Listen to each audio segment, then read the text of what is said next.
Hello everyone, एक बार फिर से आप सभी का बहुत बहुत स्वागत है आपके अपने ही चैनल में। तो मैं गई हुई थी अपने शहर से, या कह लीजिए कि मैं अपनी स्टेट से बाहर गई हुई थी एक फंक्शन अटेंड करने के लिए। 3-4 दिन की मेरी आउटिंग थी बाहर की। और जिस दिन मैं वापस आ रही थी तब रास्ते में ही मेरे इन क्लाइंट की मेरे पास ये क्वेरी आई थी इस केक को लेकर। तो उन्होंने मुझे डिज़ाइन सेंड किया था, मैंने देखा, रास्ते में ही उनसे डिस्कस कर लिया। अब उनको ये केक नेक्स्ट डे ही इवनिंग में चाहिए था। और मैं भी रात को काफ़ी देर से ही घर पहुंची। मुझे पता भी था कि नेक्स्ट डे सारा सामान अनपैक करना है, फिर भी मैंने ये ऑर्डर एक्सेप्ट कर लिया कि चलो घूमना फिरना तो हो गया है, सो वापस सब काम पर लगा जाए। तो ये जो केक है ये क्लाइंट ने अपने बेटे के लिए बनवाना था। इनके बेटे के पहले बर्थडे पर भी 2-3 बार मेरे से ही केक जा चुका है। तो ये जो केक था ना, इसका डिज़ाइन क्लाइंट ने मुझे भेज दिया था। डिज़ाइन देखकर मुझे थोड़ा सा स्ट्रेस भी हो रहा था, क्योंकि जो डिज़ाइन था वो बहुत ही बारीकी से बनाने वाला डिज़ाइन था। तो ये जो केक है ना, ये 1 kg केक मुझे बनाना था और विद फ्रेश फ्रूट फिलिंग। इनके जितने भी केक मेरे पास से गए हैं ना, वो फ्रेश फ्रूट फिलिंग के साथ में ही मैंने बना कर दिए हैं उनको। तो यहाँ पर डिज़ाइन के अकॉर्डिंग मैंने टीन साइज़ सिलेक्ट किया था 8 इंच का, क्योंकि डिज़ाइन जो था ना उसके अकॉर्डिंग मुझे टॉप पर ना काफ़ी प्लेस चाहिए थी, सो दैट मैं इजीली डिज़ाइन का काम कर सकूँ। और फिर मैंने 8 इंच के टिन में बेक किया स्पॉन्ज को, और सिर्फ 2 ही लेयर्स मैंने कट की इस स्पॉन्ज में से। और जो फ्रूट है वो मैंने यहाँ पर 200 ग्राम ऐड किया है, चॉप किया हुआ फ्रेश फ्रूट, जो कि मैंने 2 ही लेयर्स कट की थी, उन्हीं में ही मुझे ये सारा फ्रूट ऐड करना था। तो यहाँ पर मैंने क्रम कोटिंग का काम किया, कुछ देर इस केक को रेस्ट देने के लिए फ्रिज में रखा, और फिर मैंने फाइनलाइजिंग का काम स्टार्ट कर दिया। जो भी यहाँ पर डिज़ाइन था ना, मुझे सारा सेम टू सेम जो क्लाइंट ने फ़ोटो सेंड की थी उसी के अकॉर्डिंग ही बनाना था। सबसे पहले तो ना मैंने एक लाइट ब्लू कलर के साथ में इस केक की जो फाइनल आइसिंग है वो काम कंप्लीट किया। अब उसके बाद में सारा जो है ना इस केक का डिज़ाइन का काम शुरू हुआ। तो यहाँ पर ये जो मुझे डिज़ाइन बनाना था ना, ये मुझे बनाना था इसके ऊपर डोरेमोन करेक्टर बनाना था।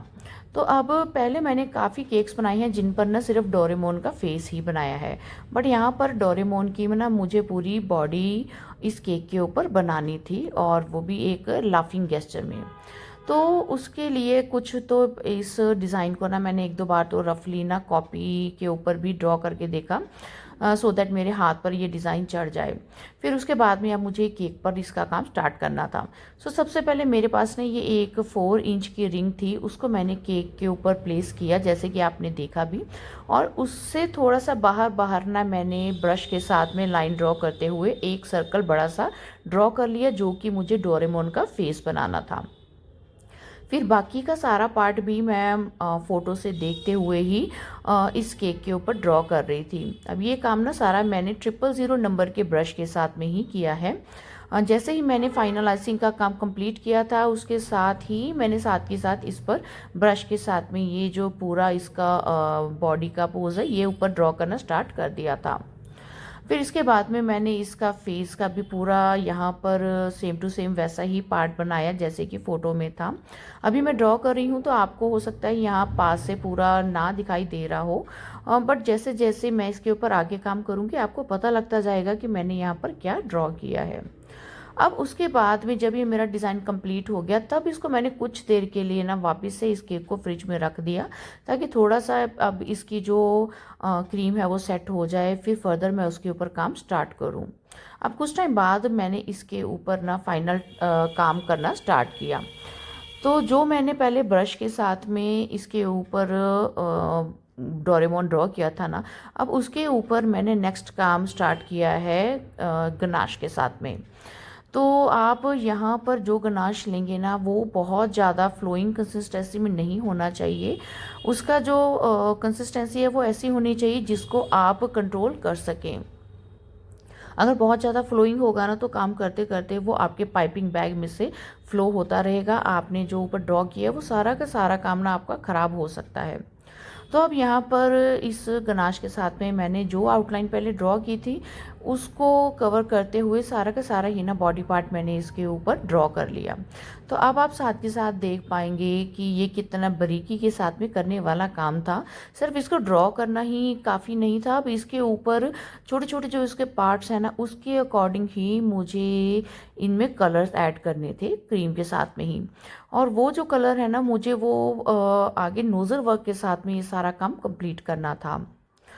इसीलिए इस डिज़ाइन को लेकर मैं थोड़ी सी स्ट्रेस में भी थी। बट क्या होता है कि हर एक डिज़ाइन ना चैलेंजिंग होता है, उसको बनाकर देना ही बहुत बड़ी बात है, तभी क्लाइंट का आपके ऊपर ना विश्वास बनता है। उसको पता होता है कि मैं अपनी इस होम बेकर को ये काम दे रहा हूँ और मुझे फाइनल रिज़ल्ट जो है वो बहुत अच्छा ही मिलेगा। तो यहाँ पर मैंने बड़े ही आराम से टाइम लेते हुए इस काम को किया, क्योंकि मुझे पता था कि यही एक तरीके का ना मेरा इसकी डोरेमोन की जो है ना वो फाइनल बाउंड्री बन रही है। और इसके बाद में जस्ट मुझे अब इसके बीच में फिलिंग का काम ही करना था अलग अलग कलर्स की क्रीम के साथ में। जब मैंने गनाश के साथ में काम कंप्लीट किया उसके बाद फिर से मैंने केक को फ्रिज में रखा, दैट ये गनाश की आउटलाइन जो है वो अच्छे से सेट हो जाए। अब आधा पौना घंटे के बाद में मैंने हल्का सा हाथ लगा कर देखा तो मेरा गनाश अच्छे से सेट हो चुका था। अब यहाँ पर मैंने आगे का काम जो है ना वो स्टार्ट किया। तो आगे अब सारी मुझे बस फिलिंग ही करनी थी। अब जैसी इस बॉडी के जो छोटे छोटे आप देख रहे हैं ना डोरेमोन के छोटे छोटे पार्ट्स हैं, अब उसमें ना छोटी साइज़ की नोज़ल के साथ में ही फिलिंग करनी थी। और मेरे पास ये आई थिंक शायद 2 ही नोज़ल थी बिल्कुल छोटे वाले साइज़ में।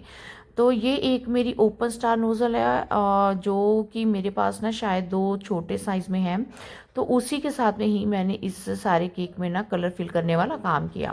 तो सबसे पहले तो मैंने वाइट कलर का काम कंप्लीट किया, क्योंकि अगर मैं पहले ही डार्क कलर की क्रीम बीच में ऐड करके और फिर पाइपिंग यहाँ पर करती ना, तो क्या था कि जब मैं दोबारा से उसको वॉश करती और कहीं बाई चांस कुछ डार्क कलर बीच में नोज़ल में लगा रह जाता, और फिर जब मैं दोबारा लाइट कलर जैसे कि वाइट कलर की क्रीम ऐड करके काम करती केक के ऊपर और कहीं वो शुरू में रेड कलर निकल जाता इस नोज़ल में से, तो मेरा ये डिज़ाइन जो है ना वो कहीं से ख़राब हो भी सकता था। इसीलिए मैंने थोड़ा सा ना आइडिया लगाते हुए काम शुरू किया। इसलिए पहले मैंने लाइट कलर को कंप्लीट किया, जितना भी वाइट कलर के साथ में काम करने वाला था वो कंप्लीट किया। फिर इस पाइपिंग बैग में से नोज़ल को निकाला, इसको वॉश कर लिया ताकि मैं इसको दोबारा नेक्स्ट टाइम डार्क कलर की क्रीम के साथ में यूज़ कर सकूँ। तो जो डार्क कलर थे ना इसमें मुझे यूज़ करने, वो भी मैंने पहले ही इस डिज़ाइन को शुरू करने से, मतलब ये जो फिलिंग का काम है मैं क्रीम के साथ में कर रही हूँ, इसको शुरू करने से पहले ही ना वो डार्क कलर बनाकर फ्रिज में रख दिए, दैट थोड़ा सा टाइम के साथ में ना वो जो जेल कलर ऐड करके मैंने डार्क कलर बनाए हैं वो भी थोड़ा सा मैच्योर हो जाएं। तो अब इसके बाद में देखिए मैंने यहाँ पर सबसे पहले रेड कलर का काम करने के लिए ना इस पाइपिंग बैग में ही थोड़ा सा रेड कलर की ड्रॉप को ऐड किया, उसको अच्छे से पाइपिंग बैग में स्मच कर लिया। फिर थोड़ा सा लाइट शेड में रेड कलर बनाया हुआ बीच में ऐड किया, क्योंकि रेड कलर का काम ना बहुत ही कम था होने वाला इस डिज़ाइन में। बट उतना रेड कलर तो मुझे बनाना ही था जितना कि इस डिज़ाइन की रिक्वायरमेंट थी। तो अब यहाँ पर रेड कलर के जो भी पार्ट था उसको भी मैंने फिल कर दिया था। और फिर उसके बाद में ऐसे ही मैंने बाकी के भी जो भी कलर्स मुझे बीच में ऐड करने थे ना वो सारे मैंने ऐड किए। तो जैसे जैसे ये डिज़ाइन बनता जा रहा था ना मेरी सांस में सांस आ रही थी कि बस ये अच्छे से मेरा डिज़ाइन जो है ना वो बनकर रेडी हो जाए, क्योंकि अगर इतना काम करते हुए कहीं बीच में आपसे कोई गलती हो गई ना तो आप ये समझ सकते हैं कि कितना बड़ा ब्लंडर हो जाएगा। वापस से सारा काम फिर से आपको ना एक बार नए सिरे से करना पड़ सकता है। अब यहाँ पर देखिए फेस का काम मैंने कंप्लीट किया और फिर बाद में मैंने ये डोरेमोन की मूंछें बनाई हैं इसके ऊपर। इसको मैंने वही गनाश के साथ में ही बनाया है जो मैंने सबसे पहले इसकी बॉडी की जो आउटलाइन बनाने के लिए यूज़ किया था। तो ये भी काम ना बड़े ही ध्यान से करने वाला है, क्योंकि मैं नीचे वाइट कलर की जो वो स्टार मुझे पाइप करने थे वो काम मैं फेस का कर चुकी थी। अब उसके ऊपर मुझे ये डोरेमोन की मूंछें बनानी थी, तो इसको भी बड़ा ही मैंने ध्यान से काम को किया। तो यहाँ पर बीच में ना मैंने देखा कि एक जगह मेरा वाइट कलर का काम छूट गया था। तो फिर से मैंने एक और नोज़ल जो मेरे पास थी ना, मैंने उसको यूज़ किया। रेड कलर वाली नोज़ल को मैंने वॉश नहीं किया क्योंकि मुझे लगा कि अभी टाइम भी कम है। सो जो एक एक्स्ट्रा और मेरे पास नोज़ल थी उसमें मैंने वाइट कलर पहले ऐड किया और उसके साथ में वाइट कलर जो मेरा छूट गया था वो काम कंप्लीट किया। फिर वो वाइट कलर वहाँ से क्रीम निकाल के मैंने ये ब्लू कलर की क्रीम को बीच में ऐड कर दिया और इसके साथ में जो लास्ट मेरा पार्ट बचा था ना कलर करने वाला इस डिज़ाइन का, वो सारा मैंने कंप्लीट किया।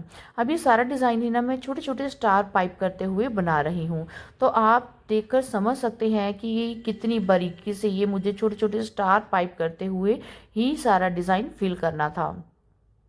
तो मैंने जब क्लाइंट को इसका प्राइस बताया था ना, मैंने सारे डिज़ाइन को कंसीडर करते हुए ही उनको बताया था, बट उनको प्राइस ज़्यादा लग रहा था।